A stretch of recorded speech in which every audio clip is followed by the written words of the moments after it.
Hello, beautiful friend. I am Laurel Bleadon-Maffei with Illuminating Souls, welcoming you to this episode of Sleepy Bedtime Blessings, a podcast designed to help you rest, relax, and fall asleep.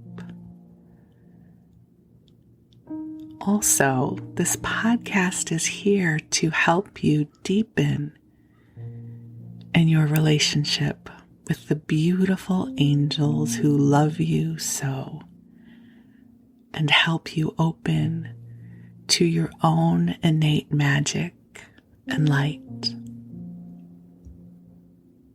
If we're meeting for the first time, I am an angelic practitioner, a spiritual teacher, and an encourager of souls. And you can learn more about my offerings and classes tomorrow morning when you wake up at illuminatingsouls.com. I offer one-on-one angel sessions that are just beautiful. It's a beautiful way to gain clarity and healing and get to have some intimate time with the angels. I also offer soul mentoring, which, if you're moving through a significant passage of life, soul mentoring provides for consistency, where we meet each week. And when I say we, I mean not only you and I, but also the angels. And it is an extraordinary way to help create a foundation of love and support as you navigate times of change. And then I also offer a variety of classes and beautiful circles, so be sure to visit me at Illuminating Souls on Facebook or my website, and we'll be sure to connect. But for now, my beautiful friend, it is time for you to rest. So I invite you to take a beautiful, nice, big, deep breath in and out, and snuggle on in.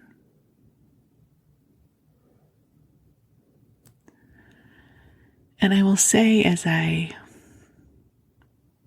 prepare to bring forward this episode for you, I am becoming aware of a line of energy I am feeling. So, in all likelihood, you've heard the term empath before, yes? An empath is one who feels emotions and energies of others or of the world at large. And I've been doing this work long enough that there are certain signals that I receive that almost always mean the same thing. And as I started this broadcast, I am becoming aware of a tightness in my throat. Now, don't worry, this is not mine. It is a signal from my intuitive, empathic body about some of the energy that is present for our Sleepy Bedtime Blessings community. This may be for you, this may be for another listener, but I will tell you how it feels. It feels like there's a lot of tenderness present. And tenderness can mean a lot of things. It can be grief, it can be fear, it can be deep fatigue. And so I just want to let you know that if you are one who is feeling tenderness in this moment, that the angels and I are surrounding you with love.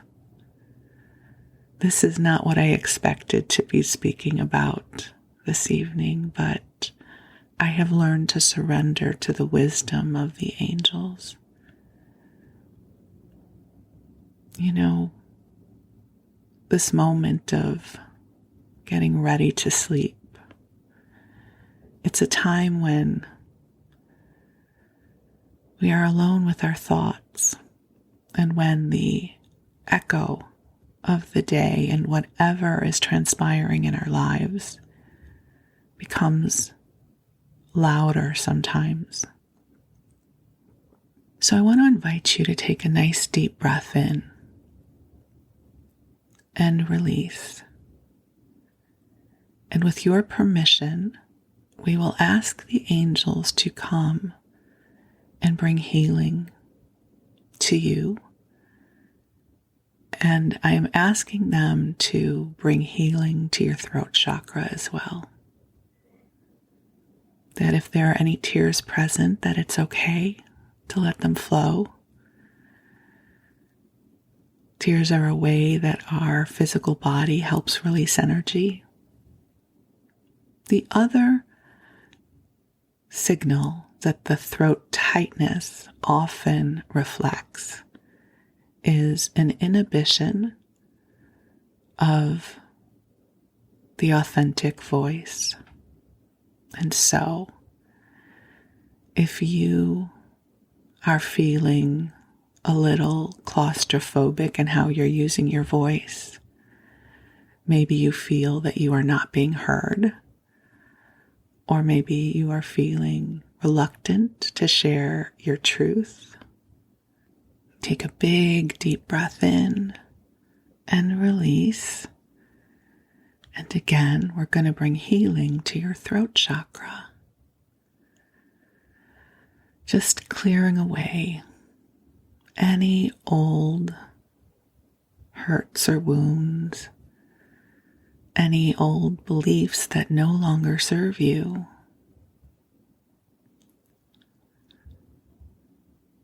Whether it's from this lifetime or others, that you have permission to be heard. And you have permission to use your voice in ways that are meaningful for you.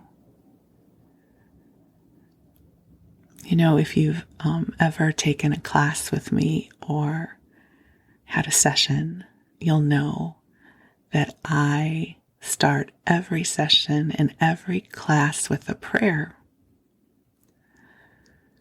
I haven't yet shared this prayer on the podcast. I use a little bit of a different one where we ask the beautiful angels on high to join us. But I love praying out loud. There is something about praying or saying affirmations or visions out loud, because there is a sacred connection that happens when our authentic self moves through our throat chakra. Spoken word is powerful. So let's clear the way for you to connect with your beautiful voice, your beautiful truth. And for those of you who may not have ever had a session or class with me, I'll be happy to share with you the prayer that I usually begin with. It shifts every time. It's not exactly the same. But what I do is I invite whoever is assembled with me to take a big, deep breath in as we gently connect with the heart of God. And Father, Mother God, just now we ask for the clearing. We ask to be surrounded, uplifted, and filled with the clear white light of divine love. And angels, guides, ascended masters, and teachers of light, we invite you to join us here. We ask that you infuse this broadcast with waves of divine love that is calibrated perfectly for each of the beloveds who are listening to this message. I ask that you bring waves of healing, of love, of inspiration, and of light in service to the highest and best good. And I ask that only that which is for the highest and best transpire. And for this and so much more, we are so grateful. And so it is. Amen. Just breathe with me. And if you have prayers or intentions that you wish to seed into our circle of light, I invite you to do so now. Just go into your heart. And you can say them silently, or if you want to say them aloud, you can do that too. Feel the words going through your vocal cords. So what might that sound like? Might sound like, God, I ask that you watch over me. God, I ask that as I sleep, you clear away any fear or doubt or worry, and help me come into a brighter experience of life. God, I ask that you bring me sparks of inspiration, that you bring forward resources and magic and serendipity to help me awaken to even more of who I am as a divine being in human form. And then you breathe. And I realize that your words may not be my words. You have to remember, I've been doing this a long time. I have no shortage of words to share. When I was at the University of Santa Monica, which was a wonderful 2-year program for spiritual psychology, they would have us work with affirmations. And the first weekend of the program, they led us into a meditation and had us connect with a quality that we were going to be working with for the first year.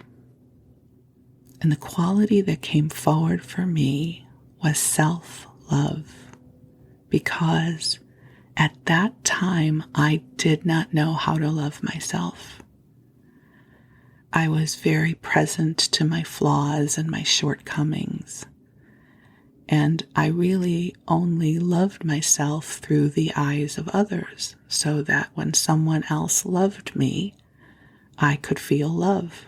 But when that love was removed from the room, as it were, I would feel bereft. So my whole journey of that first year was to learn how to love Laurel, to learn how to love myself. And that first weekend, they had us attune to an affirmation that we would use. And I'm guided to share with you what my affirmation was. The affirmation says, I am experiencing joyful and radiant self-love, and I am loving me. And I am trusting in my knowingness and in my magnificence. And I am enthusiastically listening to the magic in my soul as it leads me on this beautiful journey as Laurel.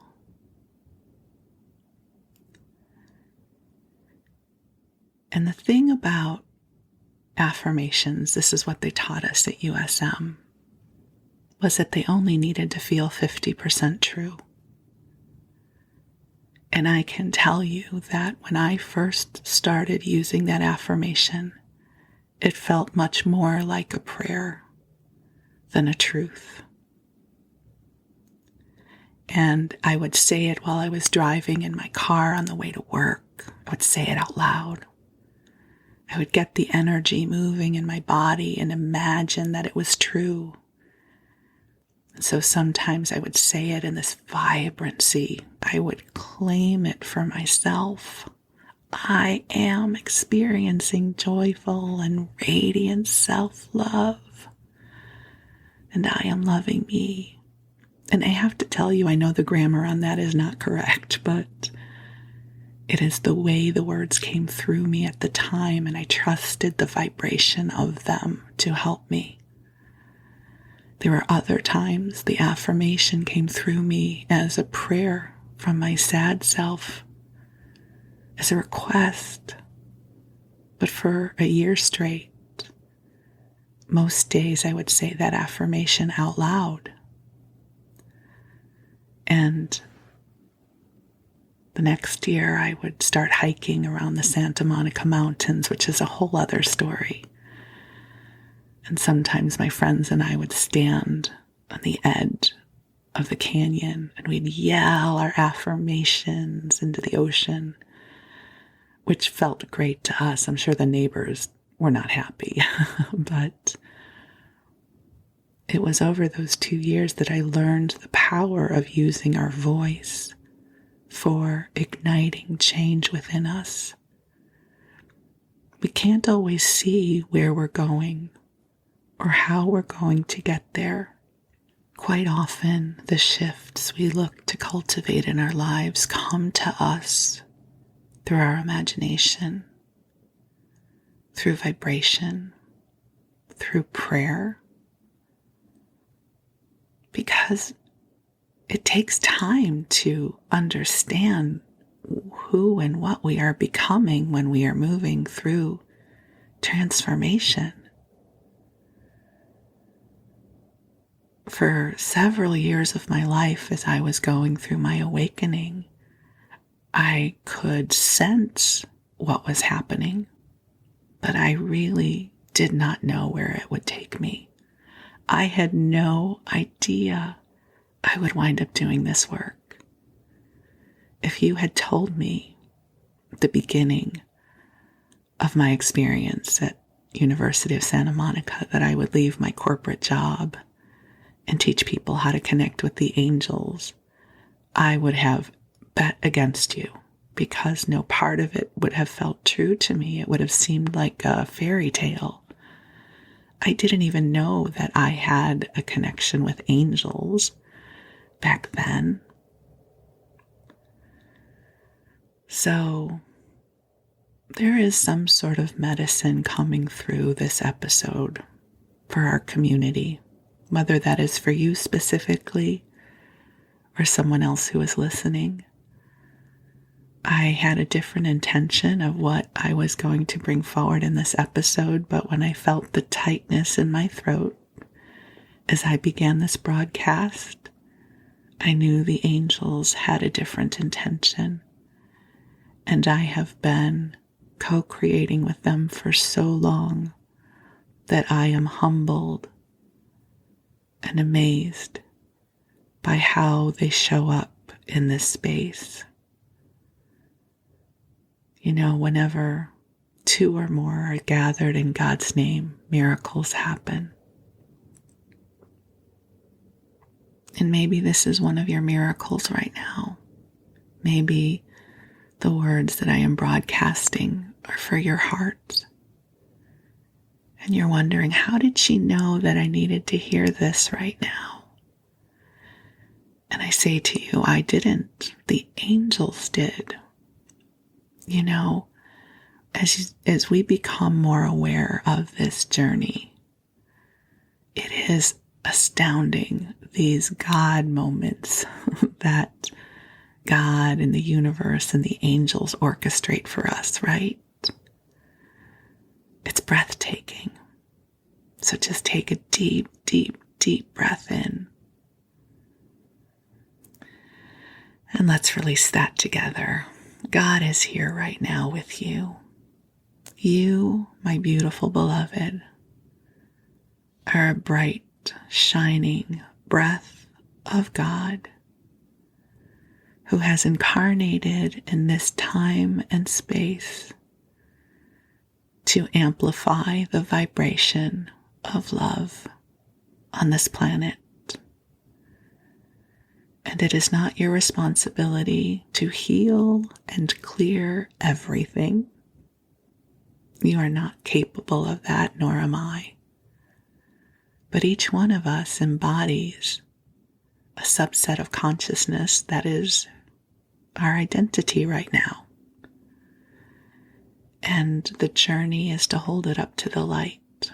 Hold up our past, hold up our foibles, hold up our challenges, hold up our love. Hold it all up to the light so that we are seeding into collective consciousness these molecules of beingness that reflect the authentic truth of our journey. Who you are matters. You matter. You get to take up space in this world. You get to experience love. You get to incubate dreams that bring your heart great joy. You get to blossom open to all that you are. And you have a team of angels who love you beyond time and space. So take a deep breath in and release. And I will also affirm that as this message has been flowing through me, I have had waves of deep heat, which is also a sign that the angels are here. You probably know this already, but if you're kind of new to the work that I do, I am a channel.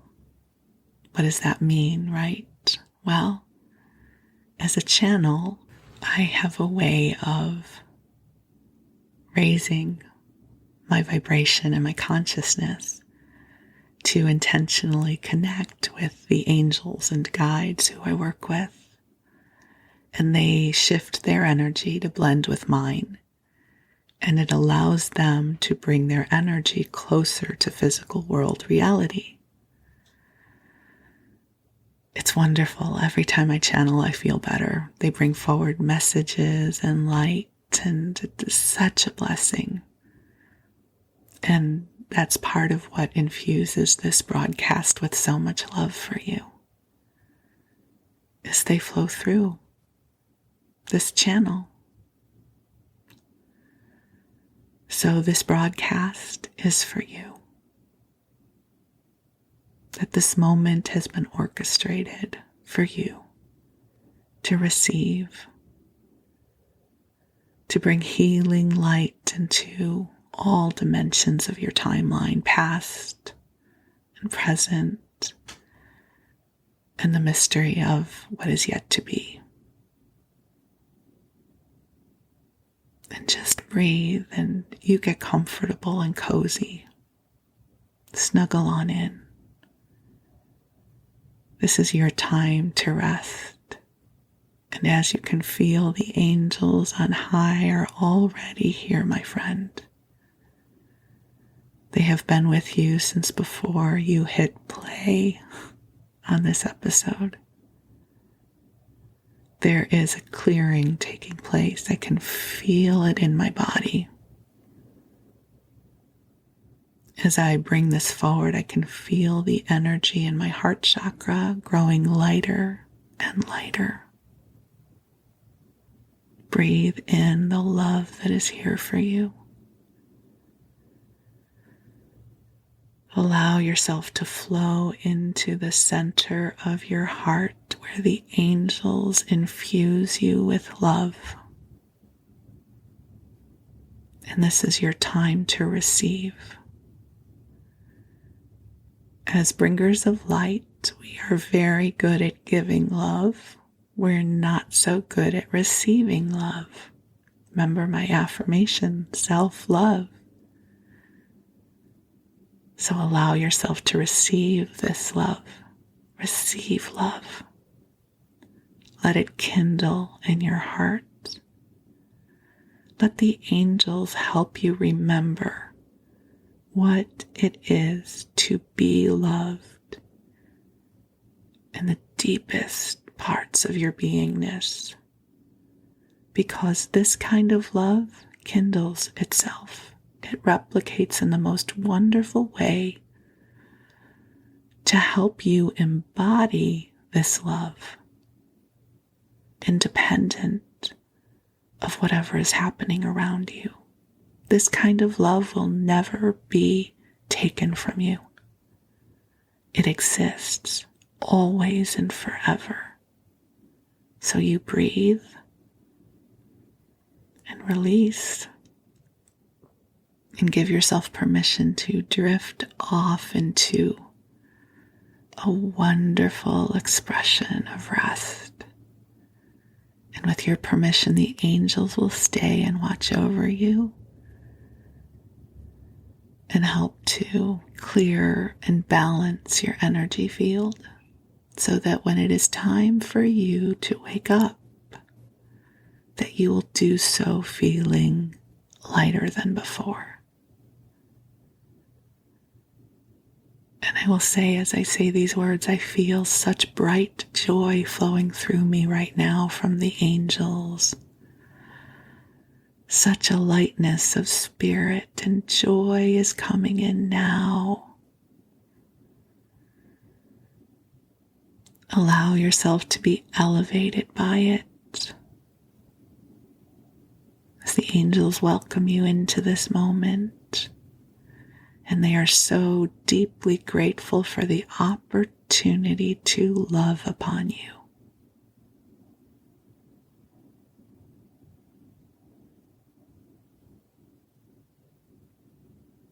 And I am just breathing with you.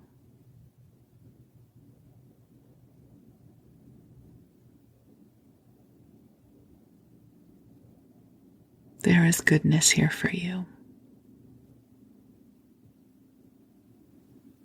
I can feel it. Thank you for receiving these blessings. All right, and I'll tell you what. Now I'm going to read to you. You drift off. I promise I won't read anything too important. Tonight I'm guided to read to you a short biography of Louisa May Alcott that was published in the American Men of Letters book, 1861 to 1896, written by Henrietta Christian Wright. And this was published in 1897. And even though it says American Men of Letters, it does include a biography of Louisa May Alcott, Frances Hodgson Burnett, and another woman, I believe. So, there you go.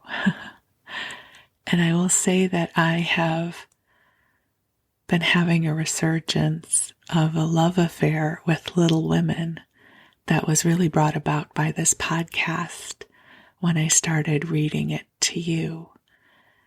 I don't really recall loving Little Women all that much growing up. But over the past few months, I was guided to go back and read it again, and I've watched one of the movies, and I watched a 3-part Masterpiece Theater edition that was done a couple years ago, and I don't know, I've fallen in love with her writing again. And so I thought it would be good, sleepy bedtime material to read to you about her life a little bit. You can drift off. There's no plot line you need to stay current on. Just listen until you drift off, and the angels and I are going to keep you company. Louisa May Alcott, 1833 to 1888. Louisa May Alcott, though born in Germantown, Pennsylvania, was by inheritance a child of New England, of which her father and mother were both natives. At the time of her birth, her father had charge of a school, which 2 years later he gave up and returned to Boston, removing in turn to Concord when Louisa was 8 years of age. All the world has read in Little Women the chronicle of that happy childhood passed in the shadow of the Concord elms, and the experiences of the sisters Beth, Meg, Amy, and Jo have won a place in the American literature which the child heart will never willingly let go. Undoubtedly the liveliest and brightest of the merry group of girls was Louisa herself, whose wit made stock out of the household calamities, and whose ambition made defeat but an incentive to fresh endeavor. 2 generations of children have now thrilled with delight over the recitals which have made that home history, a great part of which is autobiographical, one of the most sympathetic revelations of childhood ever given to the world.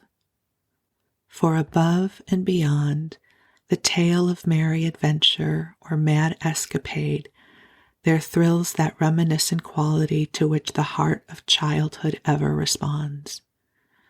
Jo toiling from cellar to garret in her childish yet serious masquerade of Pilgrim's Progress, or Beth perplexed with tender pity over the mastery of death, are alike typical of the genuine thoughts of the child, and the youthful reader is often living over his own experiences when perusing this fascinating record.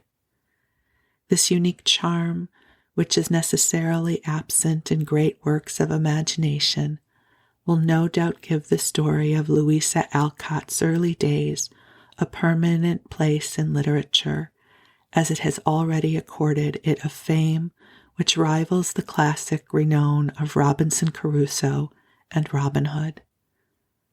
The happy life of the Alcott girls at Concord was shared by the children of Emerson, Hawthorne, Channing, and other prominent men of letters whose homes were then in that quiet village. Mr. Alcott was his children's teacher, and very often he was their most genial playfellow. Their mother, a woman of noble nature and rare force of character, was their tender friend as well as their loving adviser. All the children kept diaries, and in Louisa's is recorded many of her struggles with a rather tempestuous nature and many earnest resolves to be a good child. Scattered here and there through the pages of the diary are found little notes from her mother, commending some special act of obedience or self-restraint, praises dear to the child's heart, whose highest ambition was to be dutiful. To the Alcott children, books, of course, were familiar. Before she could read, Louisa played with books, building houses of histories and bridges of dictionaries. Even then, she was possessed with a desire to write, and inscribed strange characters in the blank pages of the books. When the time for lessons and reading actually began, the children all became omnivorous readers, Louisa devouring novels, histories, poetry, and fairy stories with unappeasable appetite. Being a New England child, she was also taught to sew, becoming so skillful in this accomplishment that she set up a doll's dressmaking establishment, which became famous for its select styles and was patronized by all the children in the neighborhood. The Concord house had a large garden and barn attached, both of which were a delight to the children. In the garden, their father gave them practical lessons in botany and in the study of nature, and in the barn they held meetings, discussed books, and acted plays. Once they found a little robin lying cold and starved on the garden walk. They warmed and fed the pretty thing, and Louisa, full of tender pity, celebrated the event in her first poem, The Robin. The verses pleased her mother, whose praise was very sweet to the 8-year-old child. From this time she frequently wrote verses inspired by the circumstances of her childish life. Her prose efforts were always more ambitious. Dramas and tales of heroic adventures were the only things thought worthy of her pen, and the plays were undoubtedly a success. They were acted in the barn, and for the time being the real Cinderella walked before the eyes of the audience, and the brave prince truly waked the sleeping beauty with a kiss. By the time she was 11 years old, Louisa, though so famous among the children of her set as an author of lively plays, was storying her mind with good literature. She read Scott's novels, Goldsmith, The Life of Martin Luther, and the English poets outside of the daily lessons, and the daily household tasks, for the Alcotts were poor, and the girls had each her special work. Between 11 and 15, Louisa passed the years at Fruitlands, a little settlement that Mr. Alcott had founded near Concord. It was during this time that the children learned that in the coming years their mother must look to them for help in the support of the family, and they bravely set themselves to the task. Louisa, in particular, was inspired by a passion to be her mother's helper. Her whole soul was devoted to this object, and every scheme which presented itself to her mind had this end in view. For herself she cared as little as it was possible. Only one little wish and ambition did she have, and that was to possess a little room of her very own where she might retire and think her thoughts without interruption, and to do such work as came to her. In one of those sweet correspondences which the old diary has preserved, she confessed this desire to her mother. In an answering note, we learn that the overworked and overworried mother found time and means somehow to accomplish this desire, and the little room, with work basket and desk by the window and a door that opened into the garden, made glad the heart of the unselfish child. About this time, Emerson presented her with Goethe's Correspondence with the Child, a book that fired her imagination and introduced what she had termed the romantic period of her youth. She was 15, and it suddenly occurred to her that it would be an interesting thing to have a friendship with Emerson as existed between Goethe and the child Bettina. She took to writing letters which, however, were never sent. She wandered around by moonlight and sat at midnight under the trees looking at the stars. Presently, however, her New England common sense came to the rescue. She realized that her poetry was nonsense, and that she, in fact, had been very silly to try and worship, as a romantic hero, one whose friendship had from the earliest years led her soul into noble paths. When Louisa was 18, her serious ambition was to write plays and become a successful actress. Her sisters had entire confidence in her ability to do both, and much labor was spent over the production and enacting of the lurid dramas. It was a great event when the manager of a Boston theater actually consented to bring out one of these plays, called The Rival Prima Donnas. Although from some mistake of management, it was never produced.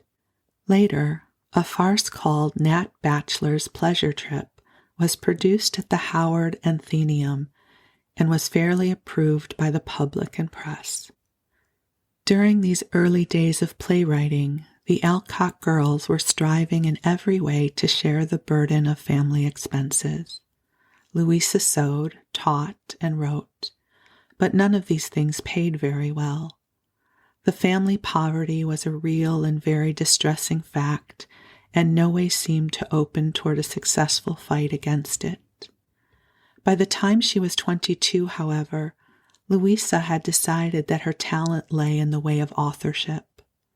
She, at that time, published her first book, a little volume of tales that she had written for Emerson's daughter, Ellen, and which came out under the title Flower Fables. This book contained some pretty fancies and showed some talent, but it is now only valuable as marking the beginning of a successful career.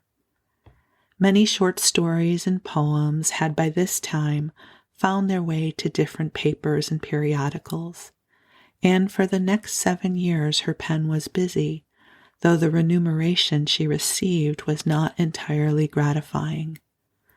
But the pleasure which this success brought was saddened by the fatal illness of Beth, Louisa's favorite sister. After 2 years of suffering, Beth's gentle spirit slipped away, leaving a place forever desolate in Joe's faithful heart. The old revered friends Emerson and Thoreau helped to carry the little worn-out body to its last resting place in Sleepy Hollow, and Louisa wrote in her diary that she knew what death meant. In 1861, Miss Alcott published her novel Moods, the most ambitious work she had yet attempted, and one on which she placed many fond hopes. But although Moods represented all the ideality and poetry of life, as it then appeared to the young author, it was not a great success. She had toiled faithfully over its composition and had wrought it into many of her own girlish dreams. But the heroine was not real, and many of the situations were artificial. The defect lay in the author's own gift, which did not reach out to work of purely imaginative character. Miss Alcott was bitterly disappointed over the meager success of Moods, which she attributed to the many changes she had made in it through the advice of the different publishers who had rejected it. In spite of the fame that her other books brought, Moods always held a warm place in her heart. Her true work for literature was indicated by an experience which widened her mind and expanded her sympathies as no girlish daydreams could ever do. This was her life as a hospital nurse at the front during the early days of the Civil War. The Alcotts had no sons to devote to the cause of the Union, but they sent their bravest and brightest one, the daughter whom the father so proudly called duty's faithful child, to serve her country in its hour of need. Miss Alcott was detailed to the Georgetown Hospital, and here she entered heart and soul into her duties. The hospital was poorly equipped, and both patients and nurses suffered from bad air, impure water, and damp rooms, but all put thoughts of self in the background and kept as cheery and bright as possible. The new nurse was a great favorite with the soldiers, who appreciated her fun and laughter, her unfailing devotion, and the womanly tenderness which never found her too tired to write messages to their far-off friends. Though often worn out, she never omitted her own home letters, which were faithful transcriptions of the daily hospital life. All its sadness and pathos appealed to her, and its humorous side, for it had one, found a response in her merry heart.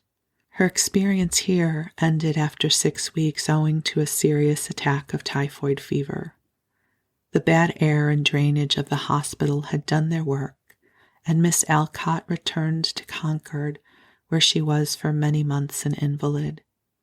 She never entirely recovered this shock to her health, and the invalidism from which she suffered in her last years in reality dated from this time. Upon the suggestion of a friend, she resolved to throw her experience at Georgetown into literary form, and she wrote the first 3 of her hospital sketches. These immediately attracted so much attention that the series grew into a book which was published in 1865. This work, so full of real life, of the beauty of heroism, patience, and duty, bought Miss Alcott her first taste of fame.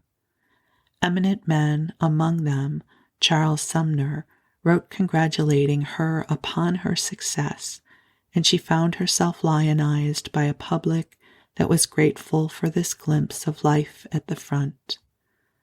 About this time, Miss Alcott published in the Atlantic Monthly her beautiful poem, The Rose Flute, a tribute to the character of that noble poet, and the most perfect piece of verse that the author ever made. A new and abridged edition of Moods appeared also, and owing to the popularity of hospital sketches, won a gratifying success. From this time, Miss Alcott had no difficulty in finding a market for her wares. Her short stories and sketches were eagerly accepted by the best magazines and papers, and she even had some difficulty in keeping up with the demand for them. In 1865, Miss Alcott made her first visit to Europe. She started as companion to an invalid lady, as her means did not allow her to make the trip otherwise. But later she joined her own friends and completed her visit in their company. This was a delightful experience, restful and health-giving to the hard-working author. It was her first real holiday, and she enjoyed it with that fresh, buoyant spirit that was so characteristic of her. Upon her return, a Boston publisher asked her for a book for girls, and from this demand, which she feared at first she could not comply with, grew her famous story, Little Women. The full power and beauty of this story was unsuspected by the author, and she was dazzled by the brilliant success which followed. Thinking that she was merely writing down the merry life of a happy family of girls, she was in reality making a transcription of typical New England girlhood and putting the touches to a picture of rare value. All the best in New England blood and manners filters through the pages of this book. Pure living, noble thinking, high ideals here find a place and reflect the girlhood which was blessed by the friendship of Emerson, Hawthorne, Thoreau, and other of her father's associates, and which was guarded so tenderly by that father himself. This book, which may be said to have heralded a new literature for children, was hailed with acclamation by the young audience for whom it was written. The publishers were busy keeping up with the demand for books, and Miss Alcott began to receive letters from all over the country demanding another volume. England, France, Holland, and Germany brought out rapid editions, and by the time the second volume was ready, Miss Alcott's name was a household word wherever children read books. This height, so unexpectedly but justly won, Miss Alcott never lost. For nearly 20 years longer, the children of the land gave her the first place in their affections, while each successive book seemed to them a personal gift from the author. She was the friend and ideal of thousands of boys and girls who never saw her, but who felt beyond a doubt that their interests were known and their hopes and ambitions dear to her. Far beyond what the author ever dreamed, these sweet and true stories of young life influenced the generation to which they appealed. Beyond what she had hoped, the little lessons of duty and noble living, learned in the old house at Concord, brought rich and noble harvest to far wider fields. The home life of the family was at this time very happy. The eldest daughter, Meg, was married and had 2 charming children, the Demi and Daisy of little men, though both babies were in reality boys. The youngest daughter, Amy, was making progress in the study of art, and Jo herself was happy because she could earn money to make the others happy. Soon after the publication of Little Women, she went abroad with her sister May, the Amy of Little Women. Remaining 4 years, work as well as travel occupied the time. The day she arrived home, her father met her at the dock with a red placard pinned to the carriage window announcing the publication of Little Men. Like its forerunner, it scored a great success.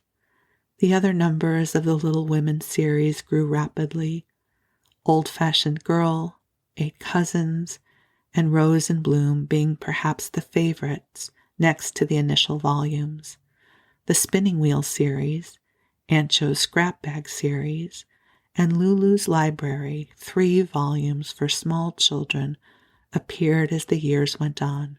Miss Alcott was also the author of a novel called A Modern Mephistopheles, published anonymously in the No Name series.